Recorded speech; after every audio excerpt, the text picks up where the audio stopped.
So pensema ekoso wo Ghana any wiase amane na etie ana ahwede a enne na baby a wo se wo hwa Ghana News TV.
again as I say good morning to you all, the great and good of Ashanti, sons and daughters. Wow. We meet here today on this great day in history for a symposium on the 150th anniversary of the Sagrenti War, lead of Otumfour Osei Tutu II, the 16th Ashanti and the current occupant of the Golden Stool. Today, we take pride in welcoming sons and daughters who have come from far and near to add their weight to this glorious celebration. Allow me the privilege of acknowledging, especially amongst us, our guest of honor, a son of Ashantiman, MP for Usumche, and the Honorable Minister for Education, the Honorable Dr. Osei Tutu II.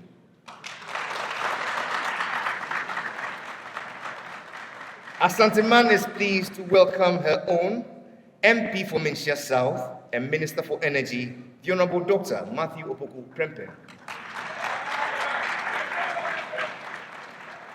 We receive with great delight, Justice of the Republic of Ghana, His Lordship Justice Kwesi Enin Yeboah.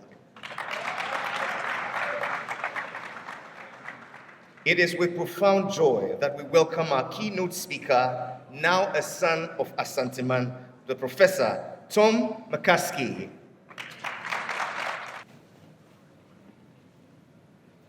Otumfour Osei Tutu II, Honorable Ministers of State,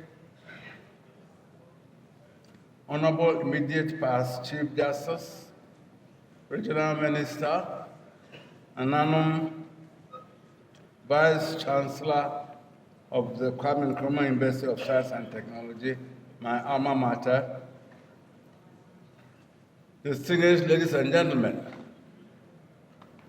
my duty is to welcome you, and since in our traditional setting, saying welcome means akwaba, I thought that my duty would be done if I just uttered the word akwaba, and I would then resume my seat.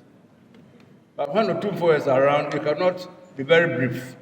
You have to go to town and say a few more things. So I'll say a few more things. And if there are a few, just pardon me that there are a few. I speak on behalf of the Otumfour Osei Tutu II Jubilee Planning Committee. This committee has been put together to celebrate the 20 meritorious, momentous years of Otumfour's accession to the Golden Stool. By a very happy coincidence, this year, the Silver Jubilee year, also coincides with two seminal events in the annals of Ashanti history. These are the 150 years of the Sagrenti War, the Sagrenti War as we call it in P, a corruption of the word Sagrenti, and also the 100 years of the repatriation of King Nana Prempeh I from Seychelles after 28 years of exile. Now, this function is the first of a series of activities to mark the celebrations, to commemorate the activities as I've enumerated. Taking them in chronological order, the 6th of February was exactly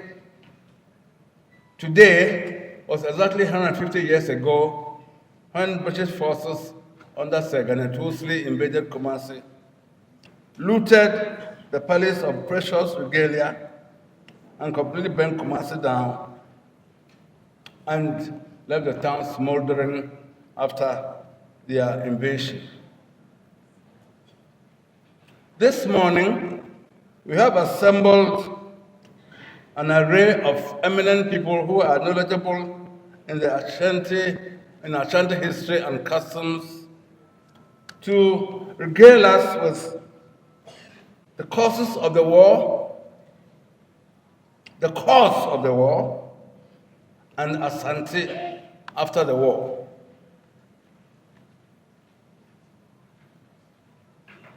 It is instructive to add that since Otumfour's installment from 25 years ago, the issue of the return of the regalia that was looted by the British has engaged his highest attention, and he has never relented in pursuing this mission and has been knocking the doors of the British establishment with a view to getting them to return their regalia. By a happy coincidence, the British finally have answered our prayers, albeit in some veiled way, that half a loaf, they say, is better than none.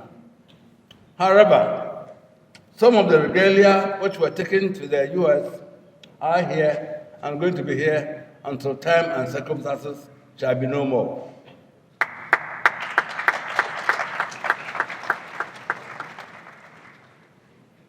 So, as I said, the jewel in the crown of the celebration will be, first and foremost, the return of the regalia from the US or from America, which will be handed over to Otumfour the day after tomorrow on Thursday at the Kutukudin Deba. And then the return of the regalia at the British Museum and at the British Victoria and Albert Museum on the Akwasider Deba, which is slated for the 12th of May. We hope that even if it's a loan, it will be a permanent loan to us.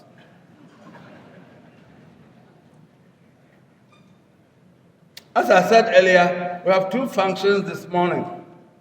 One is a symposium, and the other is the launching of a book on the history of Ashanti.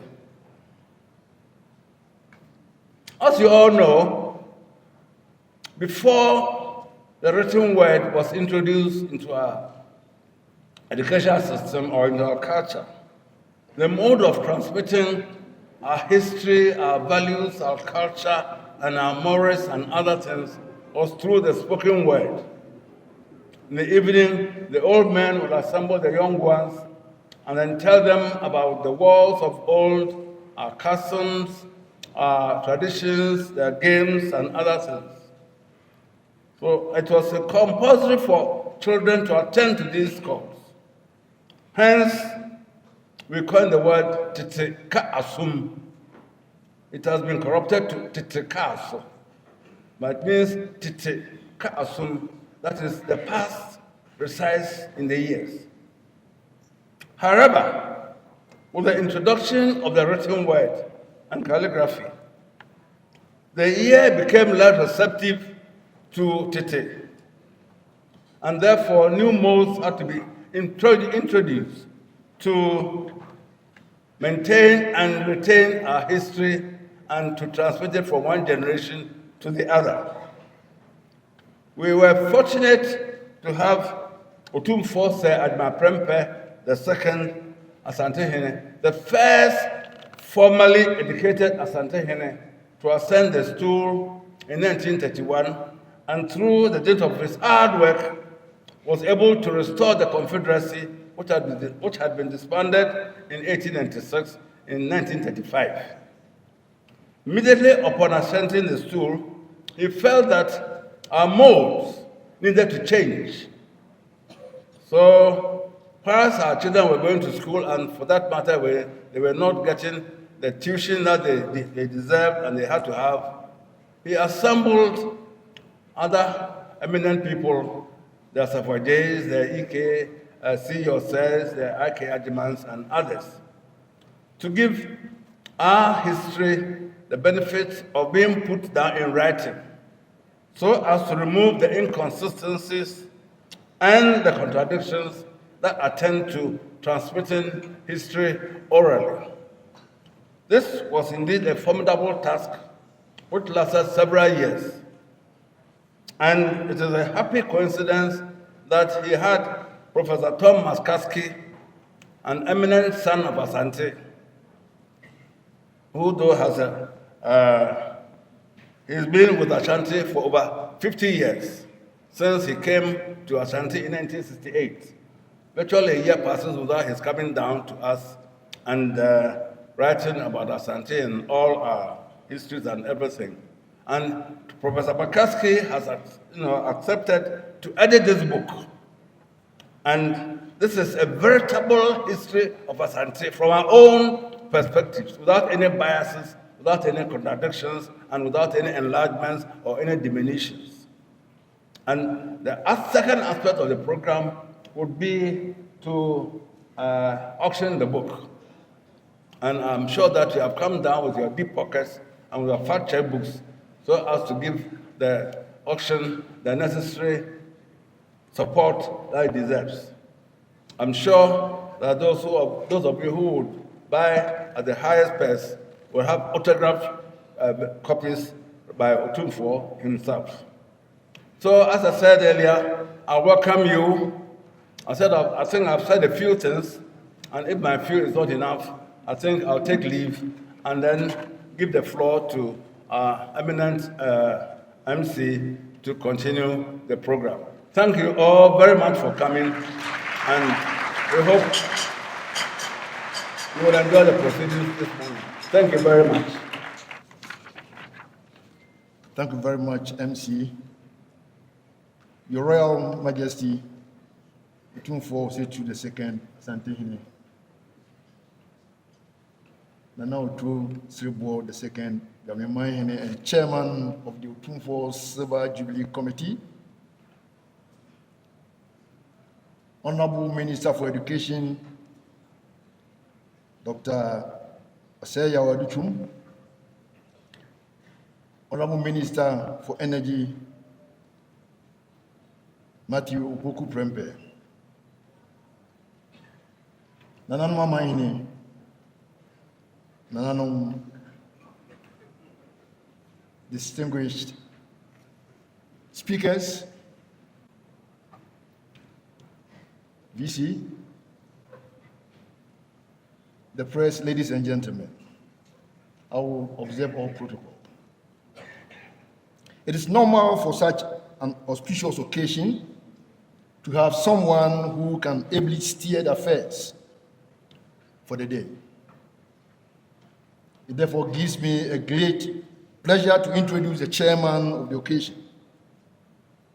Our chairman for this August function is a native of Tuansi. He entered the University of Ghana in 1976 to read law.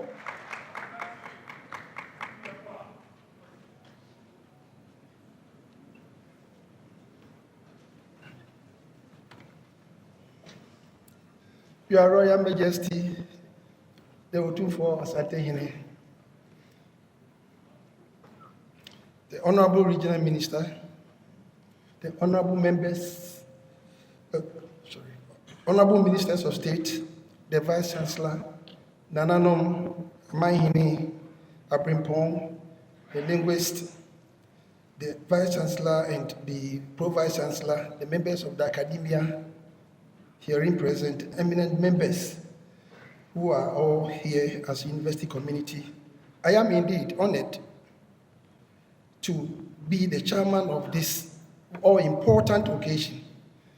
This is an occasion which marks the 150th anniversary of the Sagrenti War. Some of us just decided to learn history in passing. Unfortunately, we didn't know the inner details of the war, what caused it, and the cause of the war, and as the chairman of the occasion said, the end result for this, our great kingdom. Yes, we are here today to take stock of what happened about 150 years ago. If we look at the brochure, we have assembled eminent speakers who have amassed enough knowledge to share with us. History, they say, must be accurate, free from all distortions. It may be told that in narrating history, There are bitter ones which should not be ignored. There are sweeter ones which we should all swallow. At times we have to swallow a bitter pill just to cure ourselves. Yes.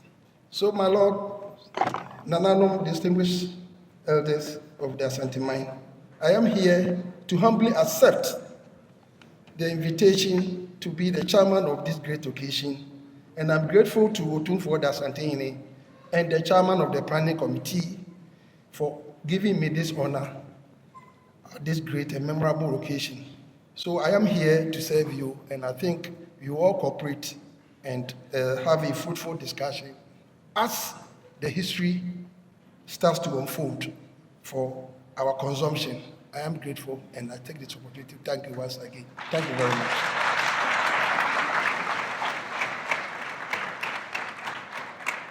His Lordship Justice Kwesi Eninyabua.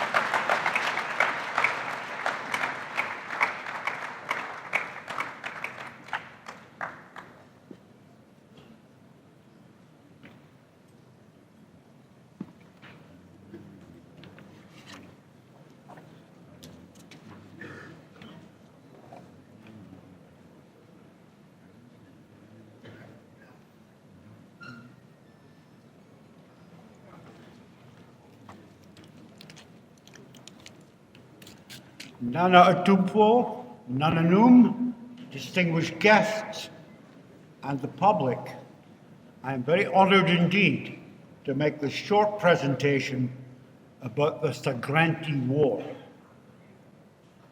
I want to start very quickly with a review of the reign of Kwekudu Agyeman, who died in 1867. The reason I am doing this is simple. Kwekudu Agyeman was the most pernickety and stickler sort of man when it came to the law. He is known as Kweku Anansi, Kweku the Wise. He is known as Agyeman Bambuo. He was somebody who really enforced the laws of Ashanti. In the process, he gathered together a great deal of money in gold dust, principally, but also in specie and other things. And I say all this because I want to underline and emphasize something that I think has been overlooked. When Nana Kwekudu Agyeman died in 1867, he left behind a very great deal of money. And I will give you some idea of this. The money was stored in three places. It was stored in the Adakakase, the great chest of the treasury. It was stored in the Asantehini's country palace at Abaraso, and it was stored elsewhere at Bremen. The sums involved I've been able to calculate because we know the dimensions of the Adakakase, and with assistance from members of the British Mint, chemists, engineers, the kind of people who can know about the science of gold and the measurement of gold and all the rest of it. We have calculated that the amount of gold contained in the Adakakase alone at Kwekudu's death was in excess of 400,000 ounces. Now, the 100,000 ounces in 1867 were worth £1.2 million sterling. But you know what's happened to gold in our lifetime? The contemporary, the current value of the Adakakase is somewhere over £2 billion, a lot of money. Now, he left this money to his successor, Kofi Kakari. And Kofi Kakari was a wastrel. He distributed money to buy popularity, and he was eventually destoled at the end of the Sagrenti War. I'll come to the war in a moment, but let me simply say that, to underline what I've already said, that the attempt to get back the treasures looted from Kumasi by Sir Garnet Wolseley in 1874 takes no account, because it cannot, of the gold in gold dust and unworked gold that the British must have carried away with them. We don't know about this. Of course we don't know, because it was loot, private loot, and so it is separate from the cultural artifacts that Nana Otumfour is trying to retrieve for the Ashanti man and retrieve for the Republic of Ghana. Now, the war itself is often referred to generally as a colonial war, one of Britain's first colonial wars. But we can refine that a little. We can refine it, in fact, quite a lot. In the 1860s and 1870s, Britain came to realize that it did not have a first-class army. In fact, it was an army composed of people rather like in the 18th century who had bought their commissions. And this had to change, and change it did, and the leader of this change was Sir Garnet Wolseley. Assisted by the War Secretary, Edward Cardwell, he modernized the army. And of course, this didn't mean just modernizing how it was run. It was modernized from the benefits of the Industrial Revolution. And I will name only a couple of things here. The British came to Ashanti in 1874 to make war, 1873 to make war, with telegraph communications, with people on board the ships who brought the officers to advise them on what Ashanti was like. In other words, intelligence gathering on a new and unusual scale. They also had with them, and perhaps most crucially, Snider rifles. These were the result of revolutionary developments in armaments. And unlike the flintlocks used by the Ashanti or the muskets used by the Ashanti, these were very accurate, long-range repeating rifles. The first, or at least one of the first, among modern rifles. So they came, and they came with all this in their baggage and their intentions. Now, Wolseley himself was determined to rise to be head of the British Army, which he eventually did. And he brought with him to Ashanti a group of officers known as the Wolseley Ring, the Ring of Friends, who would rise with him. So there was a very personal motive in Wolseley fighting this war and being seen to have fought it and won it for himself, for Britain, for Queen Victoria and the rest. And we have proof of this. This was the first war in which the general in command, Wolseley, was accompanied by large numbers of the British press. This war was reported very extensively in England, with jubilation, of course, when Kumasi was taken. Now, the Ashanti themselves, Kwekadu Agyeman, for the 30 years of his reign, had maintained a hands-off policy towards any of the states south of the Pra and the Europeans. There were no real or significant Ashanti military ventures south of the Pra in the 1830s, 40s, 50s, and 60s. Kwekadu Agyeman's view of things was that Ashanti ruled inland itself and its northern dependencies, and the British ruled the whites on the coast. So it was a world vision that really contrasted the two worlds of Africa and Europe. He was the ruler of Africa, and they were the rulers of the South, led by the whites. But of course, this was nothing to do with what Wolseley wanted or what the British government backed him to want.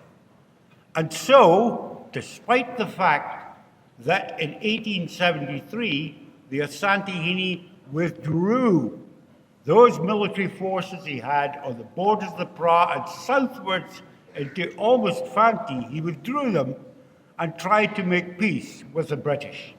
Wolseley absolutely refused. There is no other word for it. He turned him down flat because Wolseley and the British government were determined to have their war. Now, you can imagine the kind of propaganda that was put about by the British about Ashanti. A savage despotism, blood running in the streets, endless sacrifices, barbarians, racism in short, and very highly developed Victorian racism. So Wolseley crossed the Bra and went to Kumasi. Now, one of the things that's almost never noticed about the occupation is that he was only there for a couple of days. He was frightened that the Ashanti would counterattack. He was frightened that the army he led would come down with tropical diseases. And so, having secured his victory, he scurried back to the coast very, very quickly, stopping only at Fomena, where he sent to enforce a treaty he had drawn up with the Asantehene Kofi Kakari.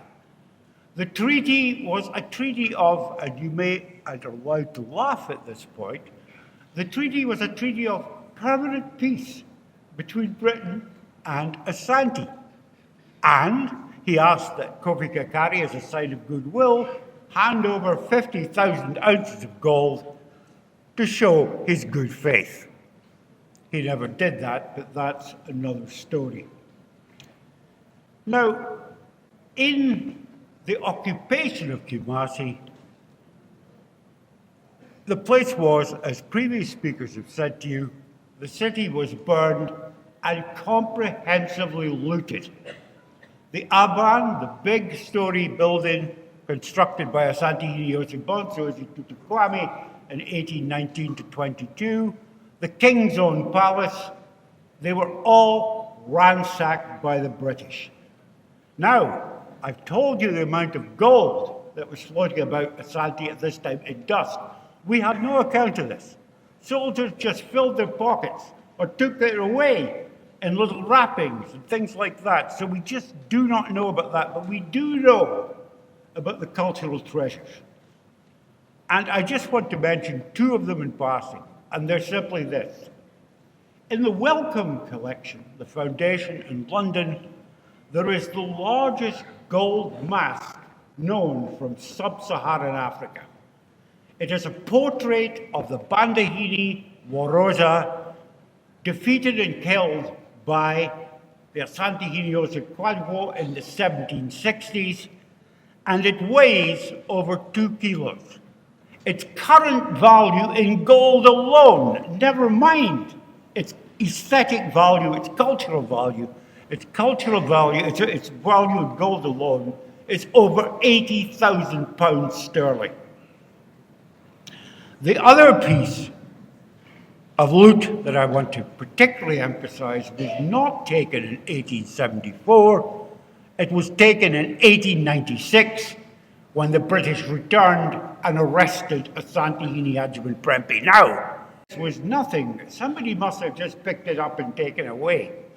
It was a brass basin called the Ayakasi, which was displayed before the Royal Mausoleum at Bantama and was part of the practices of recalling the ancestral monarchs of Ashanti. It is simply a brass basin, but the British took it away. When Prempeh came back in 1929, he wrote to the British and tried to get this battered brass basin restored, and the British wouldn't give him it. And it is still in Britain at the United Services, the Army Museum in London. The war itself had a catastrophic effect on Ashanti. Catastrophic in the sense that, well, in a number of senses. Above all, it shattered unity.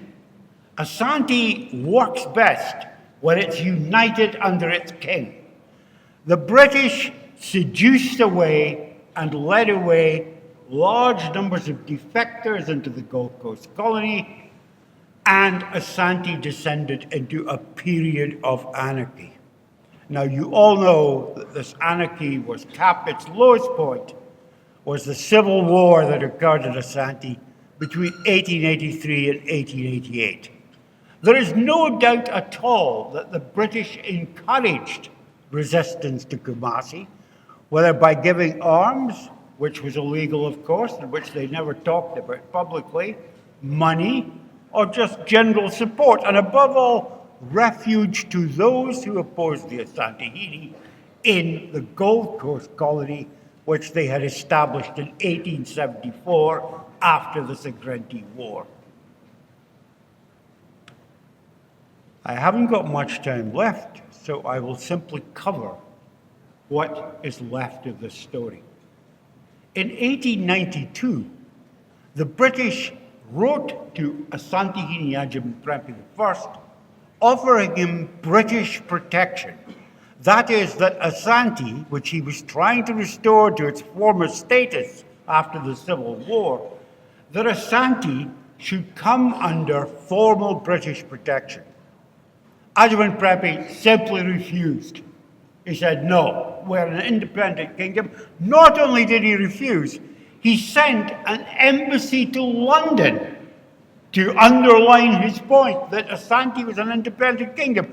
The embassy spent some time in London, but the British government refused to see it. And while it refused to see it, it was planning a second invasion of Ashanti.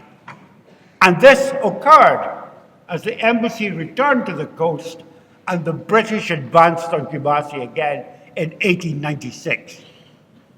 There, Ajuban Prempeh was faced by one of the greatest challenges that any Ashanti has faced. Should he fight? Should he not? The solution he came up with is beyond admirable.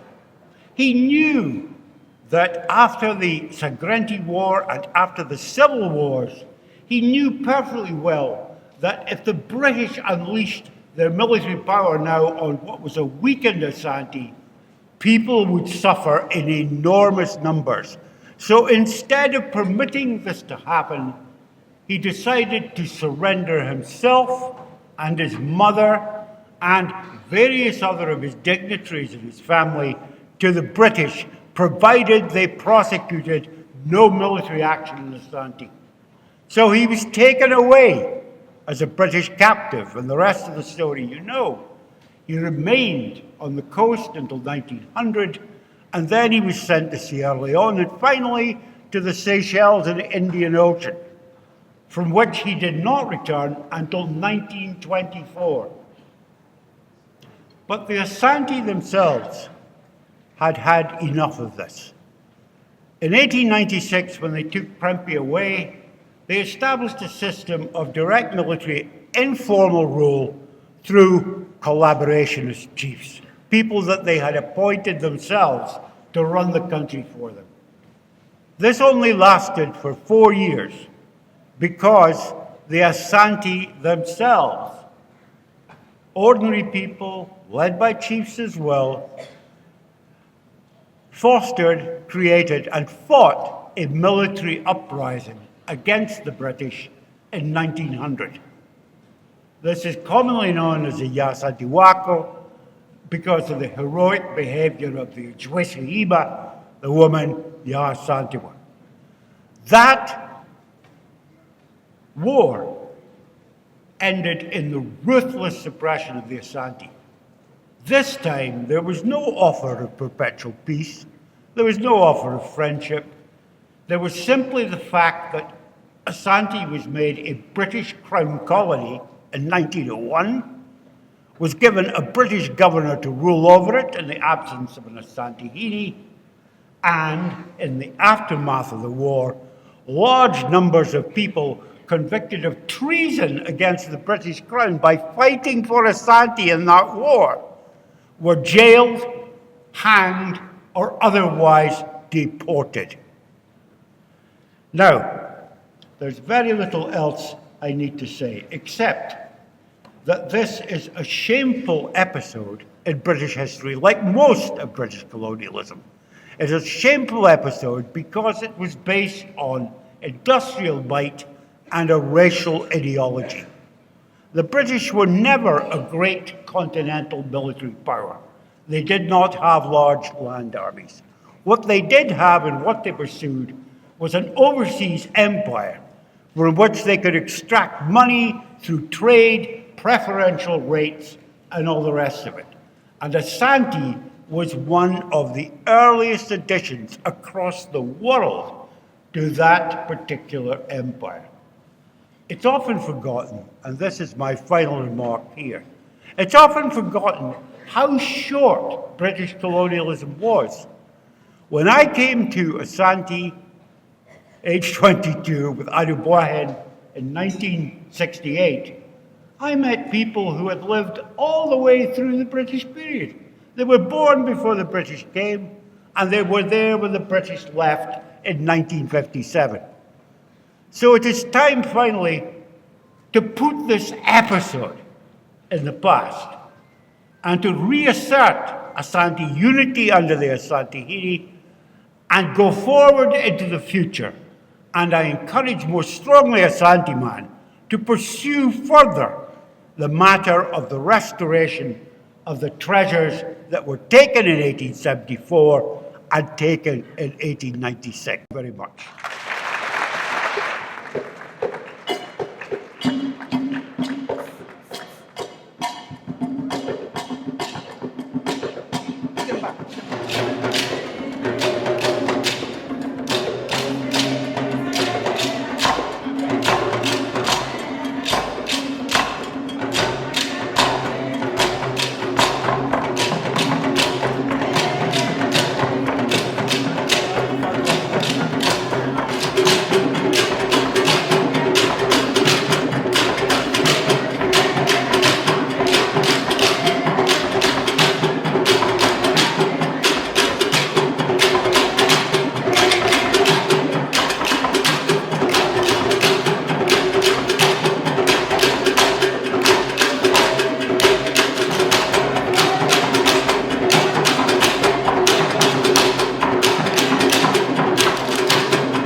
Media, let us say, the more about abbyexpress.com. abbyexpress.com, the media, yeah, I got a 4 year, but you know, your pop one year, the other abbyexpress.com. And then I won't be free Ghana, and Africa, and Papua Saturday. Can tell me now, open out your dad down who are party as Siana. Maybe I will be abbyexpress.com. Yeah, they are pop 1 year, man, yeah, they're abbyexpress.com. Yeah, dear, I mean, near, and dear, now, Washington, who are Europe abroad today, and now America, Australia, no one, that's Asia now, here. Maybe I will be a Srokra. Everyone is on abbyexpress.com. Now, your Washington was Sabeka, abbyexpress.com. Where they end your mo, abbyexpress.com. Where they papa, abbyexpress.com. Yeah, the Ghana, 12 hours.